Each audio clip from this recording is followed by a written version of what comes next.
mean, especially in this mountain area, the osprey come here often, and they can fly like this low. Like you can see even the pilot's faces, and then, like it goes from the. You can see the line there, right? It's just. I feel like it's just going to the close to the line there. It's wow. really close.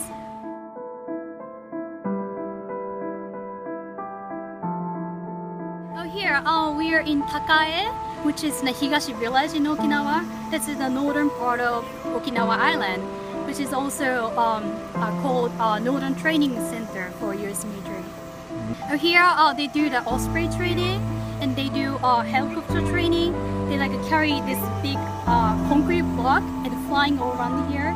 And they never care about the time. I mean, they fly even at nighttime, like even after 11 or 12, and then early in the morning. So people here, we have like 120 people living here. So these people have to, get up even in the, middle of the night because of the training. And then even for the school kids, they can't sleep, so they can't go to school. So that kind of problems is happening here. Well, these hairy parts is considered as a total destruction for the forest here, because this forest is very pristine, very important for Okinawa people. We have a lot of forest that is. We have a lot of living lives that is species only living in this inside of this forest. Yeah, I would say more than 70% of Okinawa people is opposing to the new U.S. military base construction is in Henoko, but as well as this one in Helprat and in Takae, because it's all connected.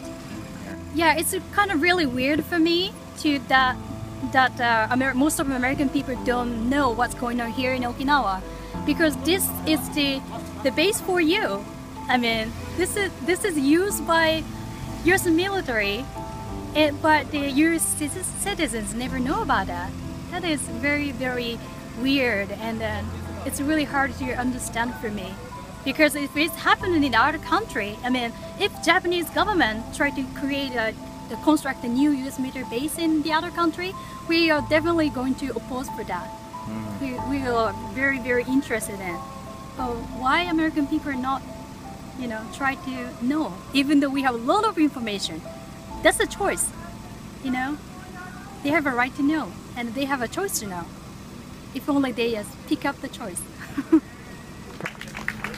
Seeing all of these people really touch our hearts, I mean, this tells me that we are going to win. And I have to tell you, I myself was a Marine. I was stationed out here in Camp Foster 20 years ago. I was young, I was 19 years old, and I am also an Iraq war veteran, and I know what war looks like, and it's horrible.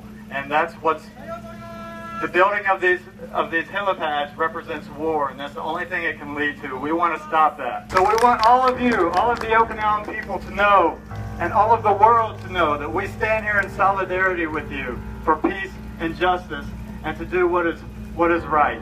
My name is Mike Hasty, and I am from Portland, Oregon. I was a medic in Vietnam, and I mainly came here because the same thing that's happening here is exactly what's happening in so many other areas around the world, especially the things I saw in Vietnam. This is nothing more than an extension of American imperialism, and I'm here to support the Okinawan people and their resistance. I want to support their solidarity, their unity, and I'm learning so much as a photographer as far as the struggles they go through by photographing their faces. The truth is in the faces. And I've often said that the truth is in the details, and when I photograph the Okinawan people and their struggle, everything is in the face. And I feel like that's what I'm seeing, what I want to support. Their struggle is my struggle, and I'm here to do whatever I can to help them with their cause. The most important thing is that we're in the U.S. we're dealing with a news blackout. I mean, people, 99%, if not more, of the American people do not know the struggle that the Okinawan people are going through. through here as a result of 50,000 U.S. military being stationed here on all of the bases they have here, 30 plus bases. The fact that they want to build another base, a joint effort between the United States and Japan, and it's like they're tired of the weaponry that they're seeing on this island.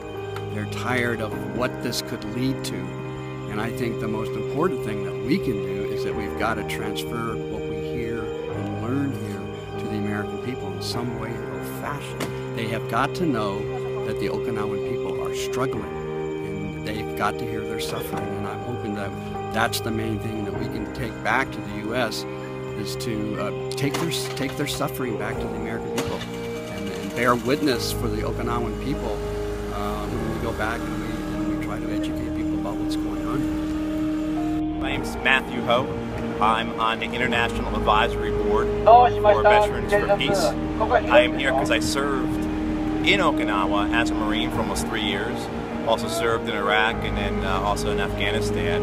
And I have learned more in the 5 days I have been here from the Okinawan people, from the Okinawan resistance to American empire, American militarism, American greed, than I have in the previous 43 years of my life. I've learned about bravery, I've learned about honor, I've learned about the principle of living by the values of standing up for your people, your culture, your land, your environment. And that's what I've been taught here by this local resistance movement. I came because I needed to do it. I needed to confront my own past, and I wanted to come and help.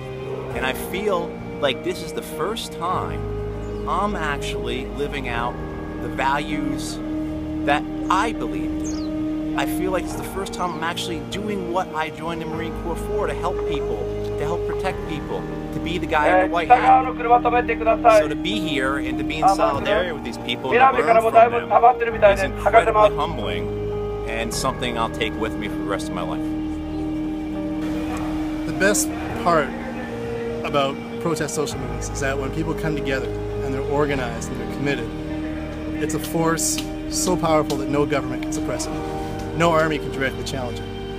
The tactics matter, the strategy matters, the history matters, knowledge matters, it all comes together.